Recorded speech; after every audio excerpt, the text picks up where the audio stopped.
مختلف جگہوں پر ان کا تذکرہ اس لیے کیا گیا کہ لوگ اس سے عبرت پکڑیں۔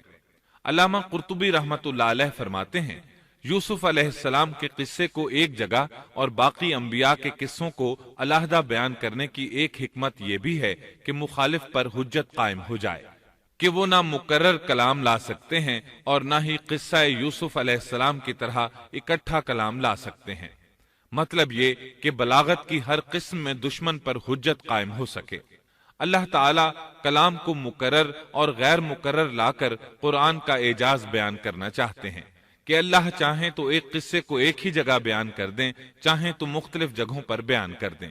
کوئی یہ نہ کہہ سکے کہ دیکھو قرآن میں یہ قصہ علیحدہ علیحدہ بیان ہوا ہے، میں اس کو ایک جگہ بیان کر سکتا ہوں، یا اس کے برعکس یہ نہ کہہ سکے کہ قرآن میں تو یہ قصہ ایک ہی جگہ بیان ہوا ہے، میں اس کو الگ الگ کر کے بیان کر سکتا ہوں۔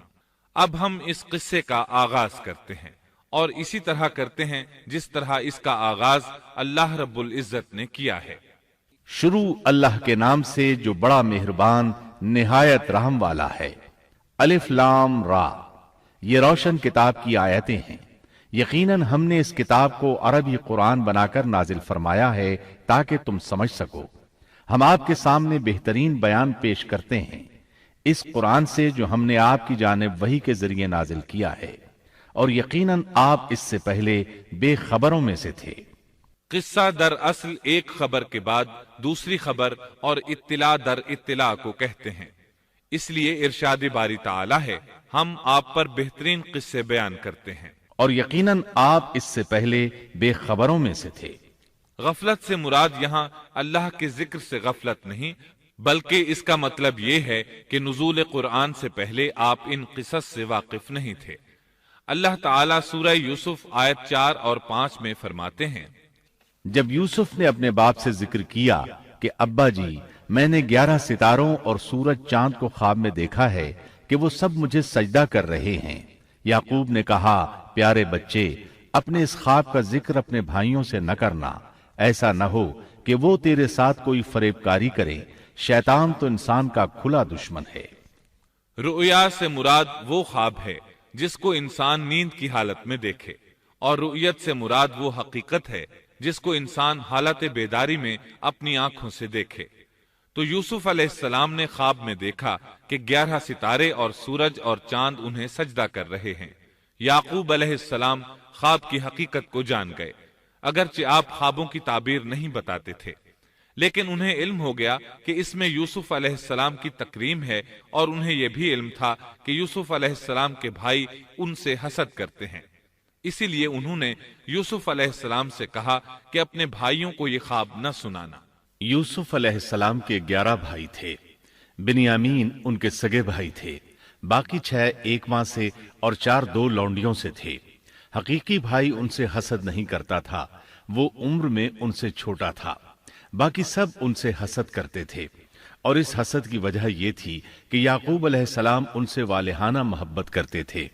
اسی طرح بنیامین سے بھی انہیں بہت لگاؤ تھا، مطلب یہ کہ ان دونوں سے انہیں زیادہ محبت تھی، اور محبت میں کمی بیشی کوئی بری چیز نہیں، البتہ نبی کریم صلی اللہ علیہ وسلم نے فرمایا، ان میں عدل سے ضرور کام لیں۔ غرض یعقوب علیہ السلام کو ان دونوں سے زیادہ محبت تھی، ان کا دل ان کی طرف زیادہ مائل تھا، یہاں تک کہ لمحہ بھر بھی انہیں نظروں سے اوجھل نہیں کرتے تھے۔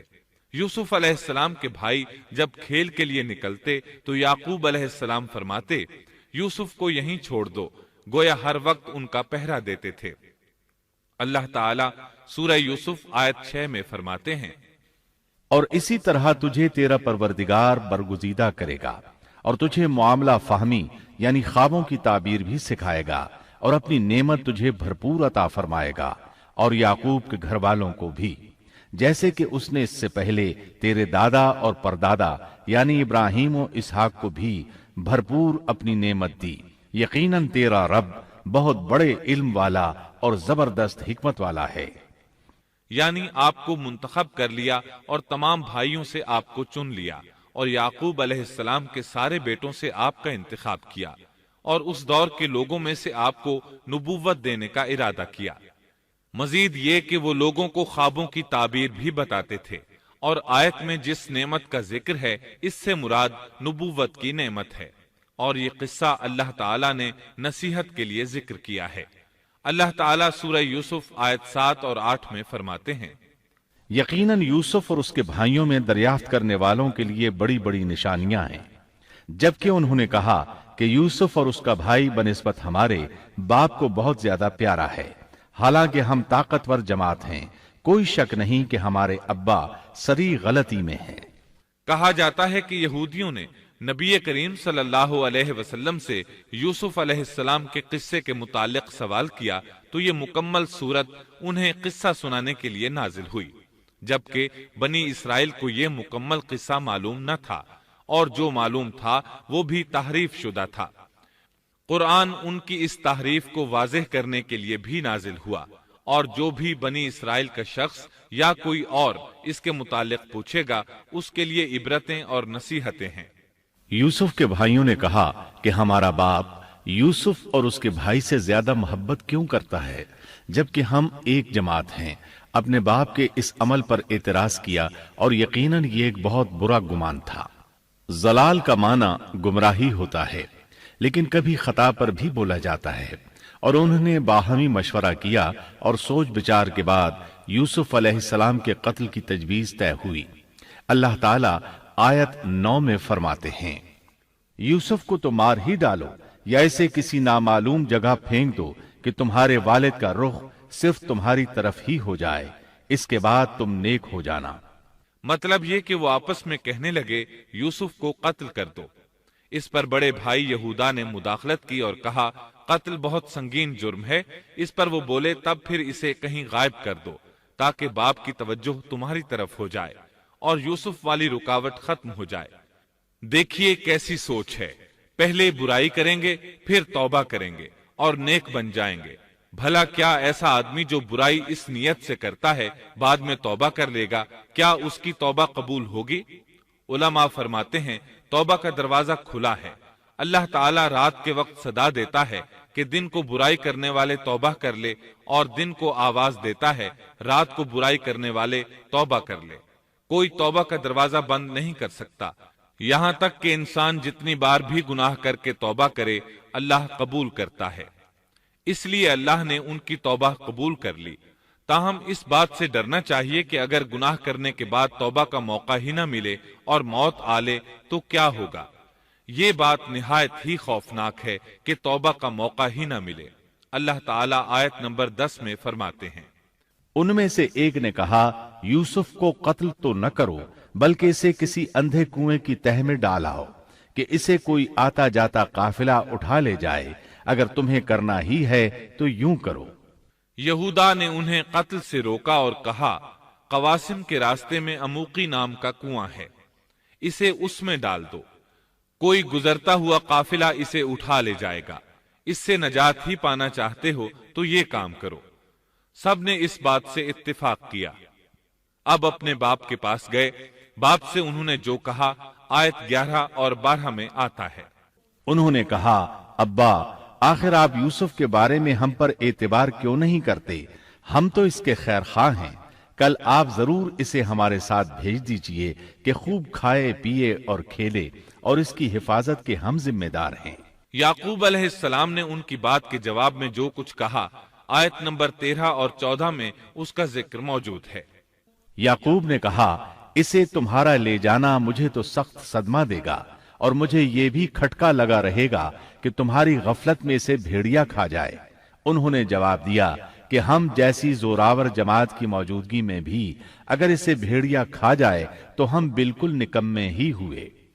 وہاں بھیڑیے کثرت سے تھے، اس لیے یعقوب علیہ السلام ڈرتے تھے۔ بیٹوں کے بار بار اصرار پر یعقوب علیہ السلام یوسف علیہ السلام کو ان کے ساتھ بھیجنے پر رضامند ہو گئے۔ اللہ تعالیٰ آیت 15 میں فرماتے ہیں، پھر جب اسے لے چلے اور سب نے مل کر ٹھان لیا کہ اسے غیر آباد گہرے کنویں کی تہ میں پھینک دیں، ہم نے یوسف کی طرف وحی کی کہ یقیناً وقت آ رہا ہے کہ تو انہیں اس ماجرے کی خبر اس حال میں دے گا کہ وہ جانتے ہی نہ ہوں گے۔ بعض روایات کے مطابق انہوں نے راستے میں یوسف علیہ السلام کو مارا پیٹا، برا بھلا کہا، اور ایسا کرنا ان کے لیے معمولی بات تھی، کیونکہ وہ تو قتل کے درپے تھے۔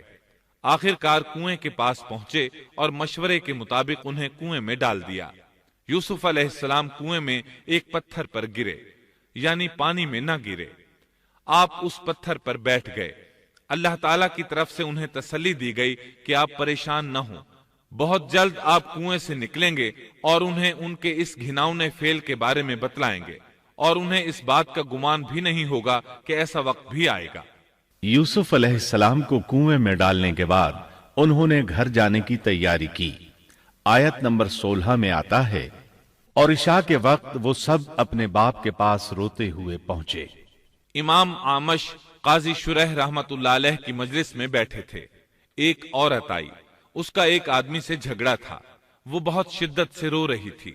عامش بولے، آپ دیکھتے نہیں یہ کس بری طرح رو رہی ہے؟ ان کا مطلب یہ تھا کہ یہ سچی ہے۔ قاضی شرح فرمانے لگے، یوسف علیہ السلام کے بھائی رات کو روتے ہوئے اپنے باپ کے پاس آئے تھے، پس فیصلہ رونے پر نہیں انصاف پر ہونا چاہیے۔ اب یوسف علیہ السلام کے بھائیوں نے باپ کو تفصیل سنائی۔ اللہ تعالیٰ اس کا ذکر آیت 17 میں فرماتے ہیں، اور کہنے لگے کہ ابا جی، ہم تو آپس میں دوڑ میں لگ گئے اور یوسف کو ہم نے سامان کے پاس چھوڑا، پس اسے بھیڑیا کھا گیا۔ آپ تو ہماری بات نہیں مانیں گے، گو ہم بالکل سچے ہی ہوں۔ سو انہوں نے یہ بات بتائی، لیکن اس سے جھوٹ صاف ظاہر ہو رہا تھا، جیسا کہ اگلی آیت میں ہے۔ اور یوسف کے کرتے کو جھوٹ موڑ کے خون سے خون آلود بھی کر لائے تھے۔ ابن عباس رضی اللہ عنہما فرماتے ہیں کہ انہوں نے بکری ذبح کی اور یوسف علیہ السلام کی قمیص پر اس کا خون مل لیا، اور خون میں لت پت قمیص یعقوب علیہ السلام کے پاس لے آئے۔ جب یعقوب علیہ السلام نے دیکھا تو فرمانے لگے، یہ بھیڑیا بھی کتنا رحم دل تھا، میرے بیٹے کو تو کھا لیا اور قمیص کو کچھ نہیں کہا، تمہاری عقل کہاں ہے؟ اس بات کا ذکر آیت 18 میں ہے۔ باپ نے کہا، یوں نہیں، بلکہ تم نے اپنے ہی دل سے ایک بات بنا لی ہے، پس صبر ہی بہتر ہے، اور تمہاری بنائی ہوئی باتوں پر اللہ ہی سے مدد کی طلب ہے۔ ادھر دوسری طرف کیا ہوا؟ آیت 19 میں اللہ فرماتے ہیں، اور ایک قافلہ آیا اور انہوں نے اپنے ایک پانی لانے والے کو بھیجا، اس نے اپنا ڈول لٹکا دیا اور کہنے لگا، واہ واہ، خوشی کی بات ہے، یہ تو ایک لڑکا ہے۔ انہوں نے اسے مال تجارت قرار دے کر چھپا دیا، اور اللہ اس سے باخبر تھا جو وہ کر رہے تھے۔ تفصیل اس کی یہ ہے کہ ایک قافلہ اس کنویں کے پاس سے گزرا جس میں یوسف علیہ السلام موجود تھے۔ انہوں نے پانی کی تلاش میں ایک خادم کو بھیجا، وہ کنویں تک پہنچا، اس نے کنویں میں ڈول لٹکایا، یوسف علیہ السلام اس ڈول میں بیٹھ گئے۔ خادم نے ڈول نکالا تو اس میں ایک خوبصورت بچے کو دیکھا، مارے خوشی کے وہ پکار اٹھا، یہاں ایک لڑکا ہے۔ اس زمانے میں غلاموں اور لونڈیوں کی تجارت ہوتی تھی، انہیں خوف محسوس ہوا کہ کہیں یہ لڑکا ان سے چھن نہ جائے۔ اس خوف کے پیش نظر انہوں نے یوسف علیہ السلام کو چھپا لیا۔ انہوں نے یہ بھی سوچا کہ شاید یہ بھاگا ہوا غلام ہے، اگر اس کا مالک آ گیا تو وہ اسے لے جائے گا۔ یہ قافلہ مدائن سے مصر جا رہا تھا۔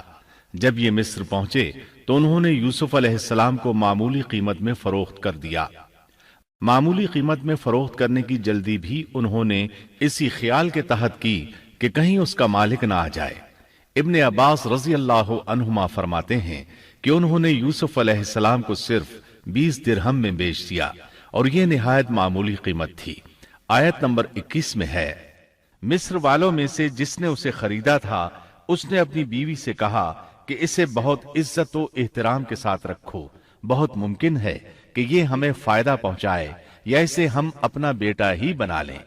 یہ شخص مصر کا وزیر خزانہ تھا، بے اولاد تھا۔ اس نے سوچا شاید یہ لڑکا بڑا ہو کر اچھا انسان بنے، لہٰذا کیوں نہ ہم اسے بیٹا بنا لیں۔ اس طرح یوسف علیہ السلام وزیر خزانہ کے گھر پلے بڑھے۔ وزیر خزانہ عزیز مصر کہلاتا تھا۔ عزیز نے آپ کو بیٹوں کی طرح رکھا۔ آپ کچھ بڑے ہوئے تو شاہی محل کی دیکھ بھال آپ کے ذمے لگا دی گئی، شاہی محل کے تمام اختیارات آپ کے سپرد کر دیے گئے۔ اللہ تعالیٰ آیت 21 اور 22 میں فرماتے ہیں، یوں ہم نے مصر کی سرزمین میں یوسف کا قدم جما دیا کہ ہم اسے خواب کی تعبیر کا کچھ علم سکھا دیں۔ اللہ اپنے ارادے پر غالب ہے، لیکن اکثر لوگ بے علم ہوتے ہیں۔ اور جب یوسف پختگی کی عمر کو پہنچ گئے تو ہم نے اسے قوت فیصلہ اور علم دیا۔ ہم نیک کاروں کو اسی طرح بدلہ دیتے ہیں۔ یوسف علیہ السلام بہت پاکیزہ اور توحید والے ماحول میں پروان چڑھے۔ گھر کا سارا انتظام انہی کے ہاتھ میں تھا۔ آپ بہت بصیرت اور سوجھ بوجھ سے گھر کا نظام چلا رہے تھے۔ ابھی عزیز مصر کی بیوی نے آپ کو گمراہ کرنے کی کوشش نہیں کی تھی کہ حلم، علم اور بصیرت کی صفات آپ میں موجود تھیں۔ مفسرین لکھتے ہیں جب یوسف علیہ السلام کی عمر 17-18 سال کی ہوئی تو جوانی کے ساتھ ان کے حسن میں مزید اضافہ ہوا۔ حسن یوسف واقعی بے مثال تھا۔ نبی اکرم صلی اللہ علیہ وسلم فرماتے ہیں، معراج کی رات میری ملاقات یوسف علیہ السلام سے ہوئی۔ ایسا لگتا تھا کہ دنیا کا نصف حسن یوسف علیہ السلام کو ملا ہے۔ مفسرین اس کی وضاحت کرتے ہیں کہ حسن کو اللہ تعالیٰ نے 2 حصوں میں تقسیم کیا ہے۔ آدھا حسن یوسف علیہ السلام کو دیا اور آدھا باقی ساری مخلوق میں تقسیم کر دیا۔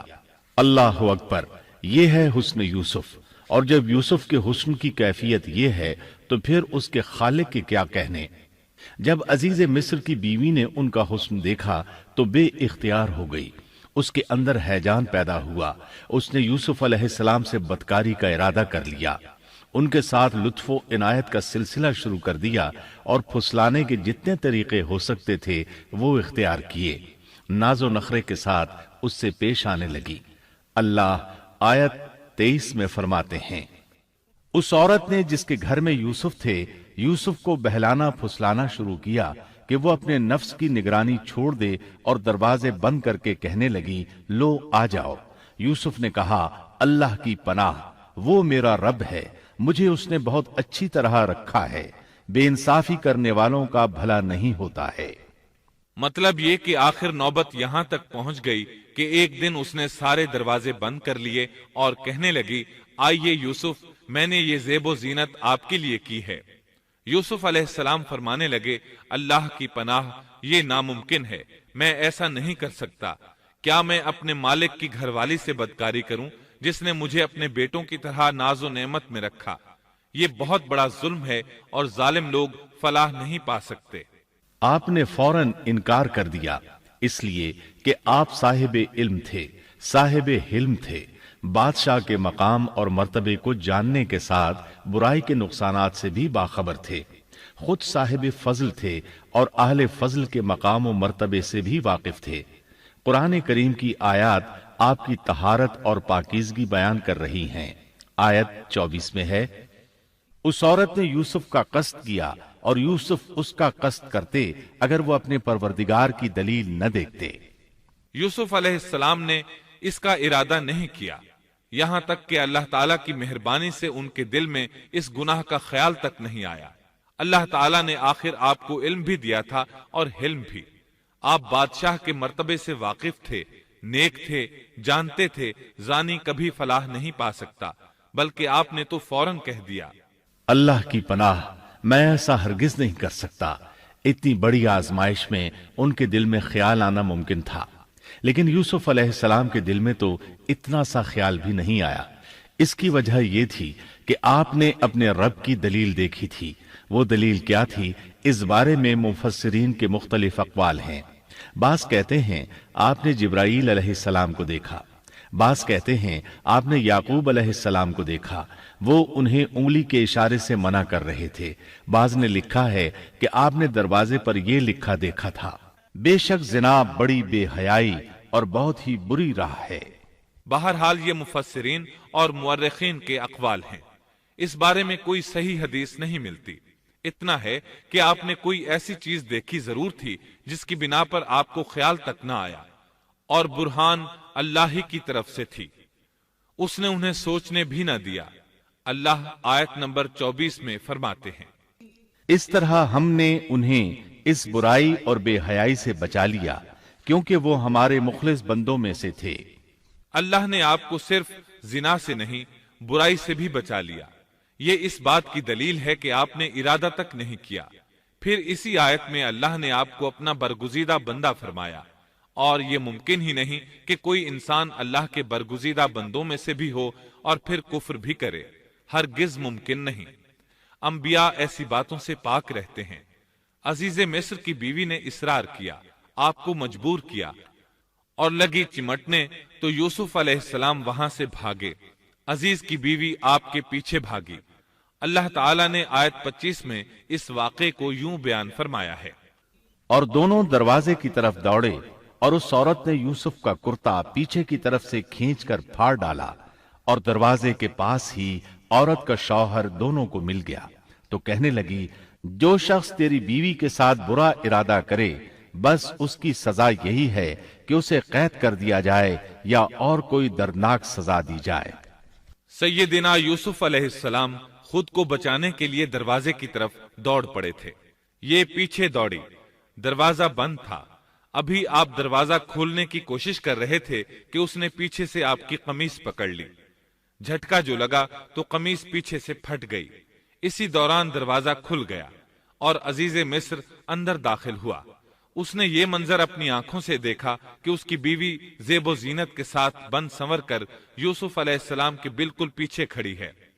اسی وقت اس نے خود کو الزام سے بچانے کے لیے کہہ دیا، جو تیری بیوی کے ساتھ برائی کا ارادہ رکھتا ہے اس کا کیا بدلہ ہے؟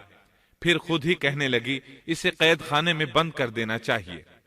ایسا اس نے اس لیے کہا کہیں وہ یوسف علیہ السلام کو قتل نہ کر دے۔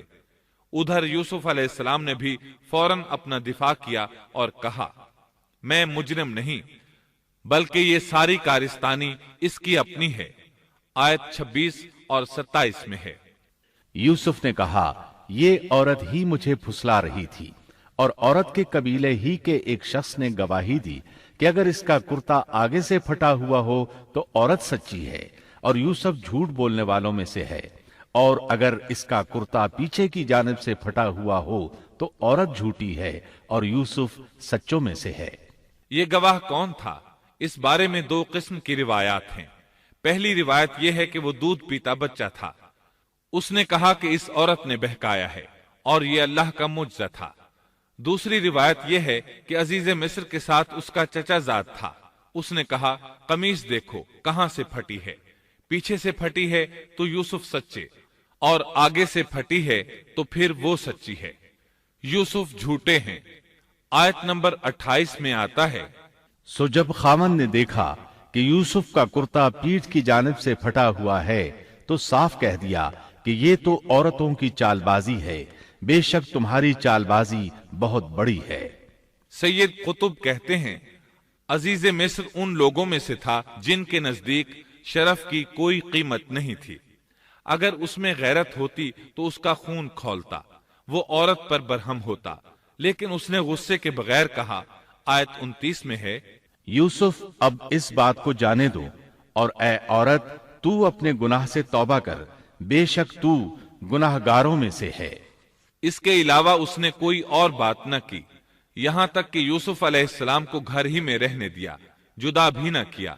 لیکن پھر یہ خبر شہر میں آگ کی طرح پھیل گئی، عورتیں طرح طرح کی باتیں کرنے لگیں، لوگ عزیز مصر کی بیوی کو تانے دینے لگے۔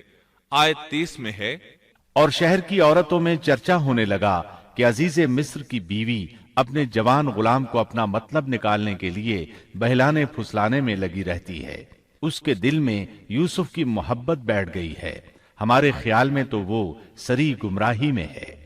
یہ چرچا ہونے لگا کہ عزیز مصر کی بیوی ایک غلام کے ساتھ برائی پر تل گئی۔ اگر کسی آزاد کے ساتھ ایسا کرتی تو معاملہ اور تھا، غلام سے محبت کر بیٹھی، یہ تو اس نے بے وقوفی کی انتہا کر دی۔ اس طرح اسے خوب برا بھلا کہا گیا۔ یہ خبر عزیز مصر کی بیوی تک بھی پہنچ گئی۔ آیت 31 میں ہے، اس نے جب ان عورتوں کی پرفریب مکارانہ باتیں سنی تو انہیں بلوا بھیجا اور ان کے لیے ایک مجلس مرتب کی، اور ان میں سے ہر ایک کو چھری دی اور کہا، اے یوسف ان کے سامنے چلے آؤ۔ ان عورتوں نے جب اسے دیکھا تو بہت بڑا جانا اور اپنے ہاتھ کاٹ لیے، اور زبان سے نکل گیا کہ اللہ کی پناہ، یہ انسان تو ہرگز نہیں، یہ تو یقیناً کوئی بہت ہی بزرگ فرشتہ ہے۔ وضاحت اس کی یہ ہے کہ اس عورت نے اپنے گھر میں ایک دعوت کا انتظام کیا، تمام عورتوں کو اس دعوت میں بلایا۔ دعوت کا انتظام اس طرح کیا کہ سب کے لیے ایک تکیہ لگایا، پھل سامنے رکھے اور ہر ایک کو ایک ایک چھری تھما دی۔ ساتھ ہی یوسف علیہ السلام سے کہا کہ مجلس میں آ جائیں۔ جب یوسف علیہ السلام آئے تو وہ انہیں دیکھ کر مبہوت رہ گئیں۔ ان کے حسن سے اس قدر متاثر ہوئیں کہ اپنا ہوش نہ رہا اور پھلوں کے بجائے اپنے ہاتھ کاٹ ڈالے، لیکن اس کا انہیں احساس تک نہ ہوا۔ سبحان اللہ، کیا حسن تھا جس کی وجہ سے انہوں نے اپنے ہاتھ کاٹ لیے اور خبر تک نہ ہوئی۔ کہنے لگیں یہ تو کوئی فرشتہ معلوم ہوتا ہے، انسان اتنا خوبصورت کیسے ہو سکتا ہے۔ آیت 32 میں ہے، اس وقت عزیز مصر کی بیوی نے کہا، یہ ہے وہ جس کے بارے میں تم مجھے تانا دے رہی تھی۔ میں نے ہر چند اس سے اپنا مطلب حاصل کرنا چاہا، لیکن یہ بال بال بچا رہا، اور جو کچھ میں اس سے کہہ رہی ہوں اگر یہ نہ کرے گا تو یقیناً یہ قید کر دیا جائے گا، اور بے شک یہ بہت ہی بے عزت ہوگا۔ یہ آیت اس بات کی واضح دلیل ہے کہ یوسف علیہ السلام نے برائی کا ارادہ نہیں کیا تھا۔ پھر بات یہیں پر ختم نہیں ہو گئی، بلکہ تمام عورتیں یوسف علیہ السلام پر ٹوٹ پڑیں۔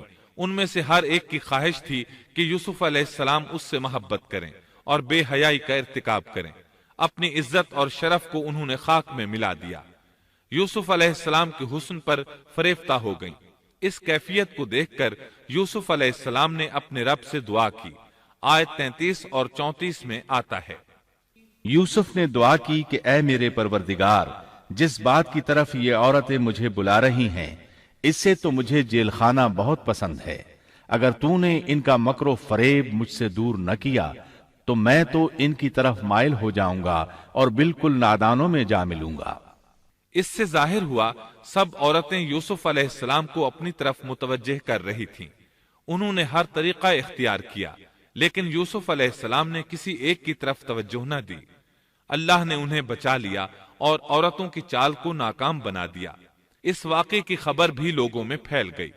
عزیز مصر کی بیوی کو پتہ چل گیا کہ یہ خبریں پورے شہر میں پھیل گئی ہیں اور لوگ اسے ہی قصوروار ٹھہرا رہے ہیں۔ تب وہ اپنے خاوند کے پاس گئی، اس سے کہا، اب کیا کیا جائے؟ سب لوگ مجھے ہی الزام دے رہے ہیں، معاملہ بہت پھیل گیا ہے، اس بات کو دبانے کے لیے کچھ کرنا چاہیے۔ عزیز مصر نے کہا، پھر کیا کیا جائے؟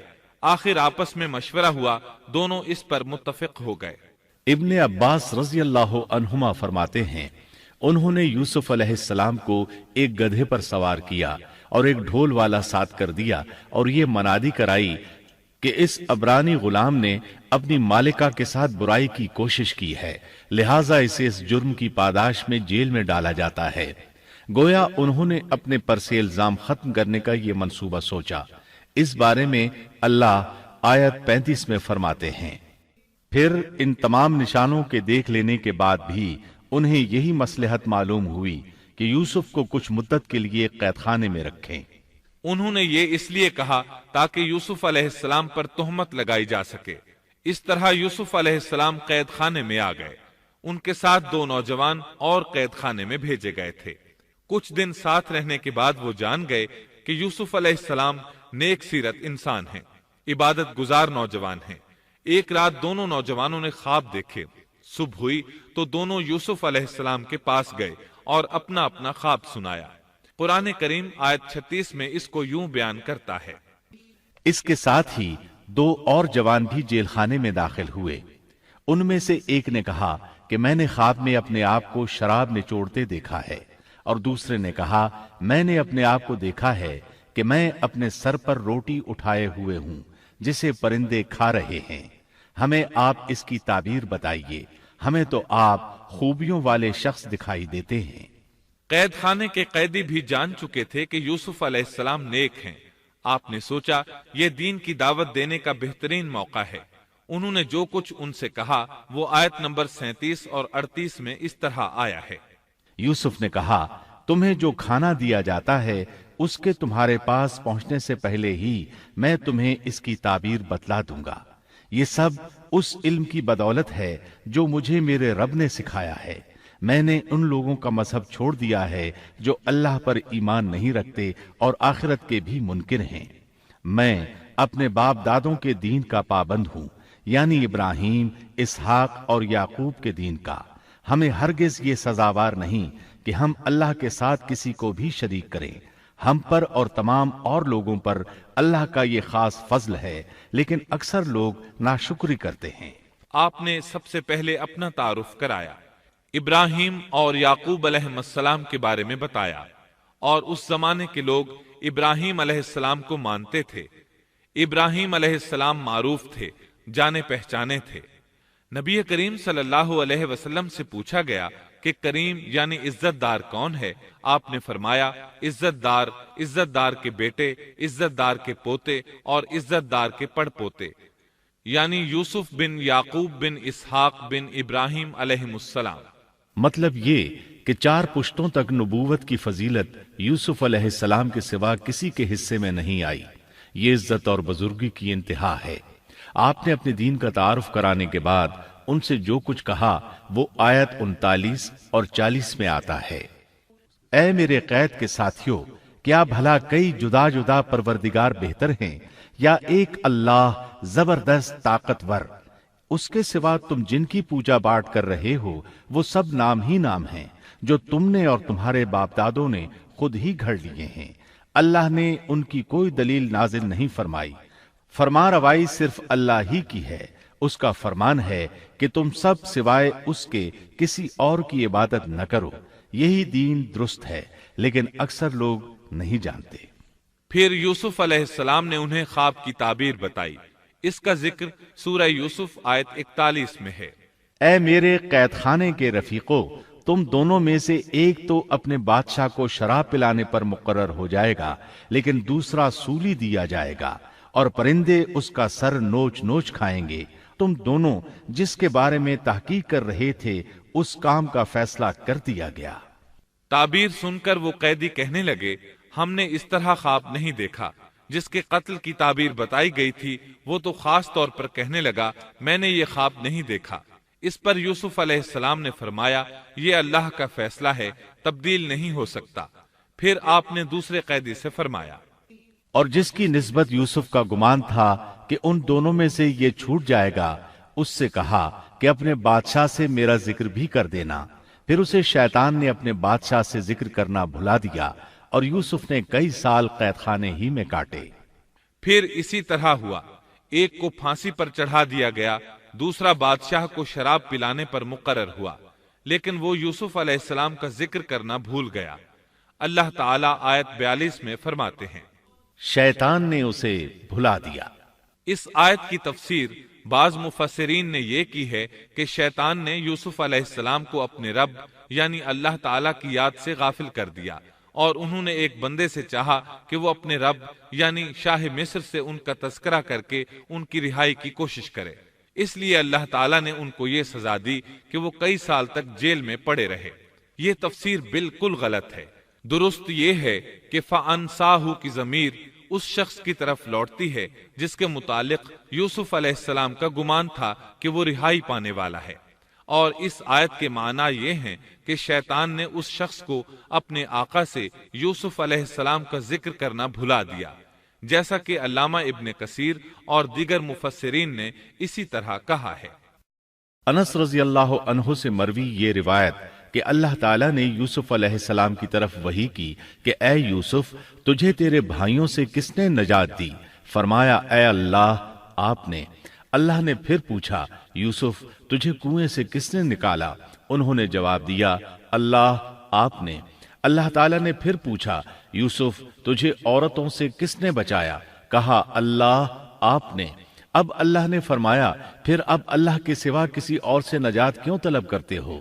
یہ روایت عقل اور نقل دونوں کے خلاف ہے، کیونکہ تکالیف و مصائب سے خلاصی کے لیے دنیاوی اسباب اختیار کرنا جائز ہے، جیسا کہ سورۃ المائدہ میں اللہ تعالیٰ فرماتے ہیں کہ نیکی اور تقوی کے کاموں میں ایک دوسرے کا تعاون کرو، اور یوسف علیہ السلام کا رہائی پانے والے شخص سے اپنی رہائی کے متعلق بادشاہ سے بات کرنے کو کہنا اس آیت کے عین مطابق ہے، اور ایسا کرنا توکل علی اللہ کے خلاف نہیں۔ لہذا مذکورہ بیان کردہ روایت جس طرح سند کے اعتبار سے کمزور ہے، اسی طرح مفہوم کے اعتبار سے بھی قرآن کے خلاف ہے۔ یوسف علیہ السلام قید خانے میں پڑے ہیں، کسی کو ان کی خبر تک نہیں۔ یہ ان کی ایک اور آزمائش تھی، کسی کو خبر ہو تو نکالے۔ آخر کچھ مدت بعد بادشاہ نے خواب دیکھا۔ بادشاہ نے کہا، میں نے خواب میں دیکھا ہے کہ 7 موٹی تازی فربا گائیں ہیں جن کو 7 دبلی پتلی لاغر گائیں کھا رہی ہیں، اور 7 بالیاں ہیں ہری ہری اور دوسری 7 بالکل خشک۔ اس خواب نے بادشاہ کو پریشان کر دیا۔ اس نے کہا، اے درباریو، میرے اس خواب کی تعبیر بتلاؤ اگر تم خواب کی تعبیر دے سکتے ہو۔ انہوں نے جواب دیا، یہ تو اڑتے اڑاتے پریشان خواب ہیں، اور ایسے شوریدہ پریشان خوابوں کی تعبیر جاننے والے ہم نہیں۔ جب وہ خواب کی تعبیر نہ بتا سکے تب اس ساقی کو یوسف علیہ السلام یاد آئے۔ وہ چونک اٹھا۔ ان 2 قیدیوں میں سے جو رہا ہوا تھا اسے مدت کے بعد یاد آ گیا اور کہنے لگا، میں تمہیں اس کی تعبیر بتلا دوں گا، مجھے جانے کی اجازت دیجیے۔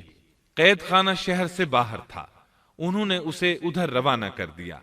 وہ جیل پہنچا، یوسف علیہ السلام سے ملا اور بولا، اے یوسف، اے بہت بڑے سچے، آپ ہمیں اس خواب کی تعبیر بتلائیے کہ 7 موٹی تازی گائیں ہیں جنہیں 7 دبلی پتلی گائیں کھا رہی ہیں، اور 7 بالکل سبز خوشے ہیں، اور 7 ہی دوسرے بالکل خشک ہیں، تاکہ میں واپس جا کر ان لوگوں سے کہوں تاکہ وہ سب جان لیں۔ تب یوسف علیہ السلام نے خواب کی تعبیر بتائی۔ یوسف نے جواب دیا کہ تم 7 سال تک پے در پے لگاتار حسب عادت غلہ بویا کرنا، اور فصل کاٹ کر اسے بالیوں سمیت ہی رہنے دینا، سوائے اپنے کھانے کی تھوڑی سی مقدار کے۔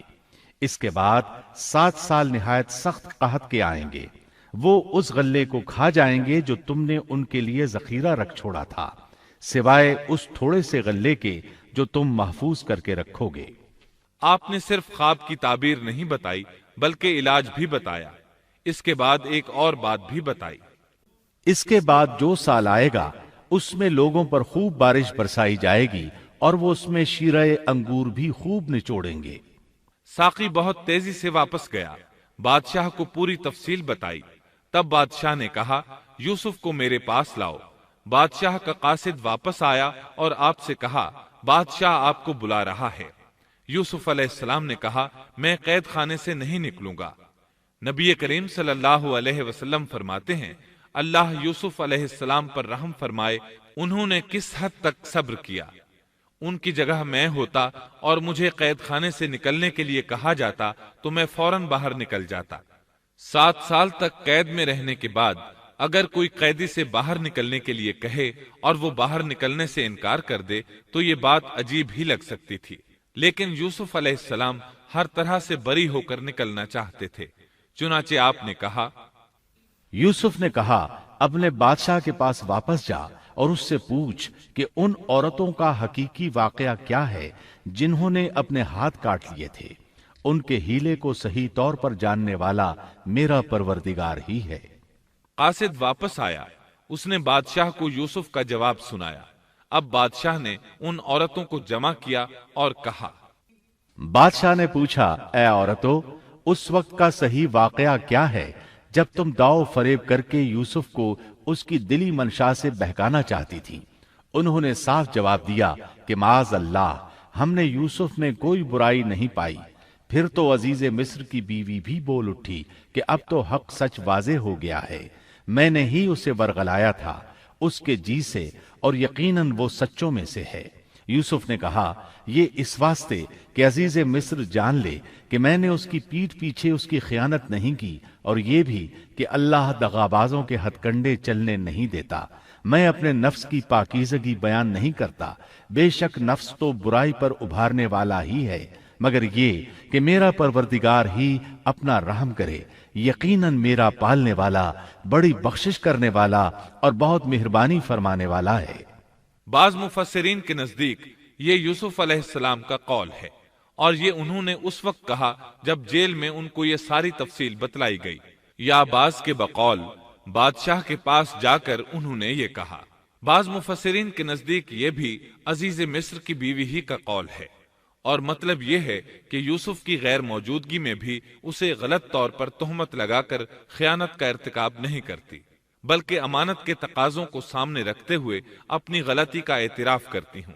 یا یہ مطلب ہے کہ میں نے یوسف کو پھسلانے کی کوشش ضرور کی، لیکن واقعہ یہ ہے کہ اپنے خاوند کی خیانت نہیں کی اور کسی بڑے گناہ میں واقع نہیں ہوئی۔ حافظ ابن کثیر نے اسی قول کو ترجیح دی ہے اور اسے سیاق و معانی کے اعتبار سے زیادہ مناسب اور موزوں قرار دیا ہے۔ آیت 54 میں اللہ تعالیٰ فرماتے ہیں، بادشاہ نے کہا اسے میرے پاس لاؤ کہ میں اسے اپنے خاص کاموں کے لیے مقرر کر لوں۔ پھر جب اس سے بات چیت کی تو کہنے لگا کہ آپ ہمارے ہاں آج سے ذی عزت اور امانت دار ہیں۔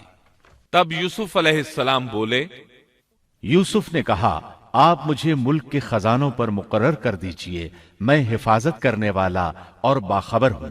اسی طرح ہم نے یوسف کو ملک کا قبضہ دے دیا کہ وہ جہاں کہیں چاہے رہے سہے۔ ہم جسے چاہیں اپنی رحمت پہنچا دیتے ہیں۔ ہم نیکوکاروں کا ثواب ضائع نہیں کرتے۔ یقیناً ایمانداروں اور پرہیزگاروں کو اخروی اجر بہت ہی بہتر ہے۔ بادشاہ نے یوسف علیہ السلام کو ملک کا مکمل اختیار دے دیا، اور ایک روایت میں ہے اس نے کہا، یوسف میرا اختیار اب صرف کرسی تک محدود ہے۔ اس طرح تمام معاملات یوسف علیہ السلام کے اختیار میں آ گئے اور خیر و برکت کے سال شروع ہو گئے۔ یوسف علیہ السلام نے ان سالوں سے خوب فائدہ اٹھایا۔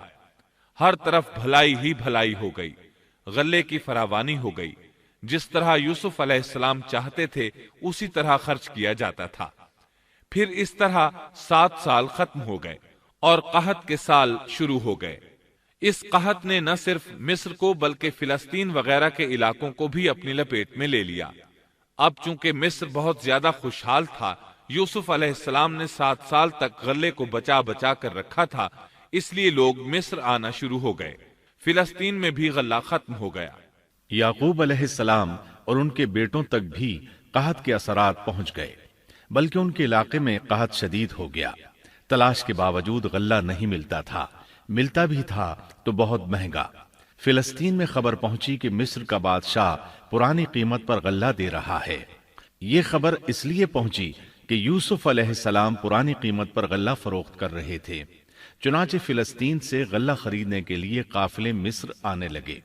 یوسف علیہ السلام پرانی قیمت پر غلہ ضرور دیتے، لیکن ایک آدمی کو صرف اتنا دیتے جتنا ایک اونٹ اٹھا سکتا، اس سے زیادہ نہ دیتے، تاکہ تاجر لوگ مال سٹاک کر کے مہنگا نہ بیچیں۔ اس لیے جو غلہ خریدتا تھا اس کے لیے ضروری تھا کہ اپنے گھر والوں کو ساتھ لائے۔ یوسف علیہ السلام ہر ایک سے پوچھتے تمہارے گھر کے کتنے افراد ہیں، انہیں ساتھ لے کر آؤ، اور اس طرح یوسف علیہ السلام کے بھائیوں نے بھی مصر جانے کا ارادہ کر لیا۔ قرآن مجید میں اس کا تذکرہ یوں آیا ہے، یوسف کے بھائی آئے اور یوسف کے پاس گئے تو اس نے انہیں پہچان لیا اور انہوں نے اسے نہ پہچانا۔ یوسف علیہ السلام نے گندم دینے سے پہلے پوچھا، تم کون ہو، کہاں سے آئے ہو، تم جاسوس لگتے ہو۔ وہ قسمیں کھانے لگے۔ آپ نے پوچھا، تمہارا باپ کون ہے، تم کتنے بھائی ہو، کیا تمہارا کوئی اور بھائی بھی ہے، تمہارا کوئی بھائی فوت تو نہیں ہو گیا؟ اس طرح آپ نے ان سے مکمل تفصیل پوچھی۔ انہوں نے اپنے بارے میں بتا دیا۔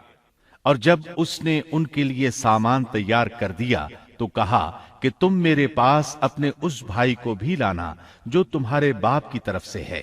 کیا تم نے نہیں دیکھا کہ میں پورا ناپ کر دیتا ہوں اور میں ہوں بھی بہترین مہمانی کرنے والوں میں؟ آپ نے ان سے یہ بھی کہا، پس اگر تم اسے میرے پاس لے کر نہ آئے تو میری طرف سے تمہیں کوئی ناپ بھی نہ ملے گا، بلکہ تم میرے قریب بھی نہ پھٹکنا۔ انہوں نے کہا، اچھا، ہم اس کے والد سے تذکرہ کریں گے اور پوری کوشش کریں گے۔ پھر یوسف علیہ السلام نے اپنے غلاموں سے کہا اور اپنے خدمتگاروں سے کہا کہ ان کی پونجی انہی کی بوریوں میں رکھ دو کہ جب لوٹ کر اپنے اہل و عیال میں جائیں اور پونجیوں کو پہچان لیں تو بہت ممکن ہے کہ یہ پھر لوٹ آئیں۔ دراصل یوسف علیہ السلام چاہتے تھے کسی طرح وہ دوبارہ آئیں۔ انہیں یہ خدشہ محسوس ہوا کہ ممکن ہے دوبارہ آنے کے لیے ان کے پاس رقم نہ ہو، اور یہ غلہ خریدنے نہ آئیں، اس لیے ان کی قیمت ان کے سامان میں رکھ دی تاکہ وہ دوبارہ آئیں۔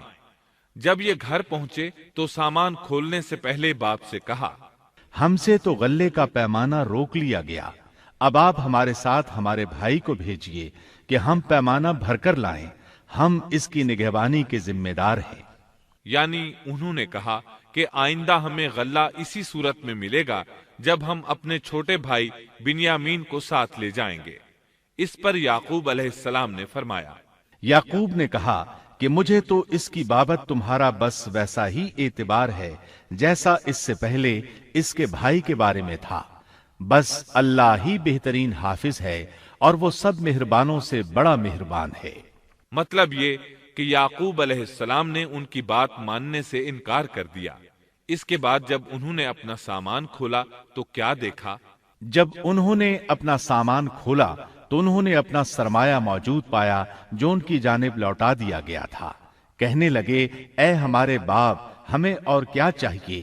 دیکھیے تو یہ ہمارا سرمایہ بھی ہمیں واپس لوٹا دیا گیا ہے۔ ہم اپنے خاندان کو غلہ لا دیں گے اور اپنے بھائی کی نگرانی رکھیں گے اور ایک اونٹ کا پیمانہ زیادہ لائیں گے، یہ ناپ تو بہت آسان ہے۔ جب یعقوب علیہ السلام نے یہ معاملہ دیکھا اور ان کا اصرار بڑھا تو سوچ میں پڑ گئے کہ معاملہ کچھ اور معلوم ہوتا ہے، پس انہیں اللہ تعالی کی طرف سے الہام ہوا کہ ساتھ بھیج دیجئے۔ یعقوب نے کہا، میں تو اسے ہرگز ہرگز تمہارے ساتھ نہ بھیجوں گا جب تک کہ تم اللہ کو بیچ میں رکھ کر مجھے قول و قرار نہ دو کہ تم اسے میرے پاس پہنچاؤ گے، سوائے اس ایک صورت کے کہ تم سب گرفتار کر لیے جاؤ۔ جب انہوں نے پکا قول و قرار دیا تو انہوں نے کہا، ہم جو کچھ کہتے ہیں اللہ اس پر نگہبان ہے۔ انہوں نے مزید نصیحت کی، اور یعقوب نے کہا، اے میرے بچوں، تم سب ایک دروازے سے نہ جانا بلکہ کئی جدا جدا دروازوں میں سے داخل ہونا۔ میں اللہ کی طرف سے آنے والی کسی چیز کو تم سے ٹال نہیں سکتا، حکم صرف اللہ ہی کا چلتا ہے، میرا کامل بھروسہ اسی پر ہے اور ہر ایک بھروسہ کرنے والے کو اسی پر بھروسہ کرنا چاہیے۔ مطلب یہ تھا کہ تم 11 نوجوان ہو، تمہیں دیکھ کر کوئی حسد نہ کر بیٹھے، تمہیں نظر نہ لگ جائے، اور نظر کا لگ جانا برحق ہے، اور یہ بسا اوقات انسان کو قبر میں پہنچا دیتی ہے۔ اب یہ روانہ ہوئے۔ جب وہ انہی راستوں سے جن کا حکم ان کے والد نے انہیں دیا تھا گئے، کچھ نہ تھا کہ اللہ نے جو بات مقرر کر دی ہے وہ اس سے انہیں ذرا بھی بچا لے، مگر یعقوب کے دل میں ایک خیال پیدا ہوا جسے اس نے پورا کر لیا۔ بلا شبہ وہ ہمارے سکھلائے ہوئے علم کا عالم تھا، لیکن اکثر لوگ نہیں جانتے۔ مطلب یہ کہ انسان کی کوشش کے باوجود تقدیر اپنا کام دکھا جاتی ہے۔ عطا رحمت اللہ علیہ فرماتے ہیں کہ یعقوب علیہ السلام کے بارے میں یہ جو فرمایا کہ اس کے پاس ہمارا دیا ہوا علم تھا، اس کا مطلب یہ ہے کہ یعقوب علیہ السلام جو بھی بات کرتے تھے اس میں اللہ کا ذکر ہوتا اور غور و فکر کے بعد بات کرتے، پہلے اللہ کا نام لیتے، اور یہی ان کا علم تھا۔ یوسف علیہ السلام کے بھائی گئے اور دربار میں حاضر ہوئے۔ آپ نے معمول کے مطابق ان کی رہائش کا انتظام کیا، ہر دو کو ایک کمرہ دیا۔ اس طرح بنیامین اکیلے بچ گئے۔ یوسف علیہ السلام نے فرمایا، چلو اسے ادھر میرے پاس چھوڑ جاؤ۔ جب وہ چلے گئے تو یوسف علیہ السلام نے انہیں گلے سے لگا لیا۔ یہ سب جب یوسف کے پاس پہنچ گئے تو اس نے اپنے بھائی کو اپنے پاس جگہ دی اور کہا کہ میں تیرا بھائی یوسف ہوں، بس یہ جو کچھ کرتے رہے اس کا کچھ رنج نہ کر۔ مطلب یہ کہ وہ بنیامین کو بھی ستاتے رہے۔ اس کے بعد یوسف علیہ السلام نے کیا کیا، اس کا ذکر سورہ یوسف آیت 70 تا 77 میں سنیے۔ پھر جب انہیں ان کا سامان اسباب ٹھیک ٹھاک کر کے دیا تو اپنے بھائی کے سامان میں پانی پینے کا پیالہ رکھ دیا۔ پھر ایک آواز دینے والے نے پکار کر کہا کہ اے قافلے والو، تم لوگ تو چور ہو۔ انہوں نے ان کی طرف منہ پھیر کر کہا کہ تمہاری کیا چیز کھوئی گئی ہے؟ جواب دیا کہ شاہی پیالہ گم ہے، جو اسے لے آئے اسے ایک اونٹ کے بوجھ کا غلہ ملے گا، اس وعدے کا میں ضامن ہوں۔ انہوں نے کہا اللہ کی قسم، تم کو خوب علم ہے کہ ہم ملک میں فساد پھیلانے کے لیے نہیں آئے اور نہ ہم چور ہیں۔ انہوں نے کہا اچھا چور کی کیا سزا ہے اگر تم جھوٹے ہو؟ جواب دیا کہ اس کی سزا یہی ہے کہ جس کے اسباب میں سے پایا جائے وہی اس کا بدلہ ہے، ہم تو ایسے ظالموں کو یہی سزا دیا کرتے ہیں۔ بس یوسف نے ان کے سامان کی تلاشی شروع کی اپنے بھائی کے سامان کی تلاشی سے پہلے، پھر اس پیمانے کو اپنے بھائی کے سامان سے نکالا۔ ہم نے یوسف کے لیے اسی طرح یہ تدبیر کی۔ اس بادشاہ کے قانون کی روح سے یہ اپنے بھائی کو نہیں روک سکتا تھا مگر یہ کہ اللہ کو منظور ہو۔ ہم جس کے چاہیں درجے بلند کر دیں، ہر ذی علم پر فوقیت رکھنے والا دوسرا ذی علم موجود ہے۔ انہوں نے کہا کہ اگر اس نے چوری کی تو کوئی تعجب کی بات نہیں، اس کا بھائی بھی پہلے چوری کر چکا ہے۔ یوسف نے اس بات کو اپنے دل میں رکھ لیا اور ان کے سامنے بالکل ظاہر نہ کیا، کہا کہ تم بڑے بدقماش ہو اور جو تم بیان کرتے ہو اسے اللہ ہی خوب جانتا ہے۔ اب وہ بادشاہ یعنی یوسف علیہ السلام کی منت سماجت کرنے لگے۔ انہوں نے کہا کہ اے عزیز مصر، اس کے والد بڑی عمر کے بالکل بوڑھے شخص ہیں، آپ اس کے بدلے ہم میں سے کسی کو لے لیجئے، ہم دیکھتے ہیں کہ آپ بڑے نیک نفس ہیں۔ یوسف نے کہا کہ ہم نے جس کے پاس اپنی چیز پائی ہے اس کے سوا دوسرے کی گرفتاری کرنے سے اللہ کی پناہ چاہتے ہیں، ایسا کرنے سے تو ہم یقیناً ناانصافی کرنے والے ہو جائیں گے۔ جب وہ اس سے مایوس ہو گئے تو تنہائی میں بیٹھ کر مشورہ کرنے لگے۔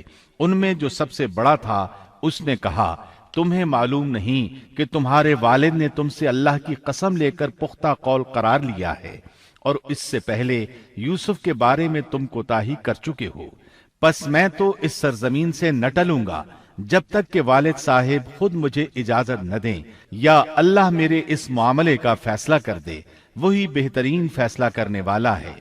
تم سب والد صاحب کی خدمت میں واپس جاؤ اور کہو کہ ابا جی آپ کے صاحبزادے نے چوری کی اور ہم نے وہی گواہی دی تھی جو ہم جانتے تھے، ہم کچھ غیب کی حفاظت کرنے والے نہ تھے۔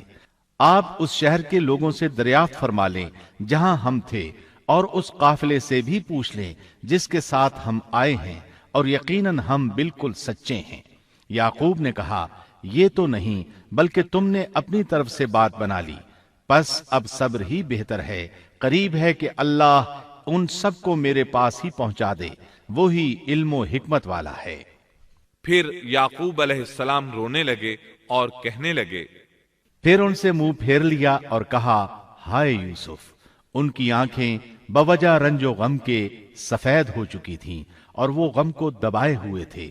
بیٹوں نے کہا واللہ آپ ہمیشہ یوسف کی یاد ہی میں لگے رہیں گے یہاں تک کہ گھل جائیں یا ختم ہی ہو جائیں۔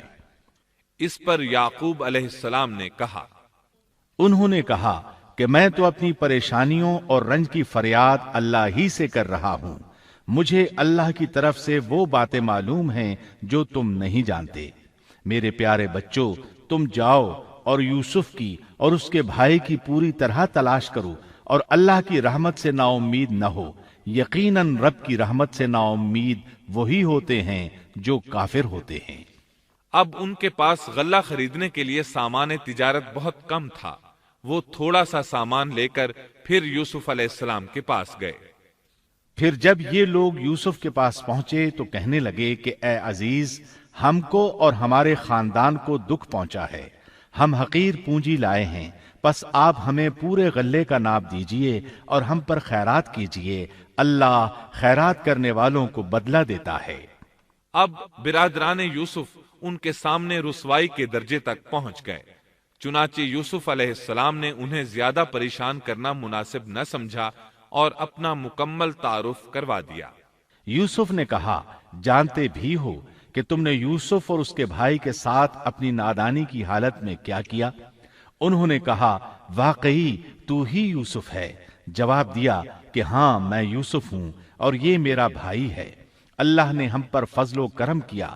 بات یہ ہے کہ جو بھی پرہیزگاری اور صبر کرے تو اللہ کسی نیکوکار کا اجر ضائع نہیں کرتا۔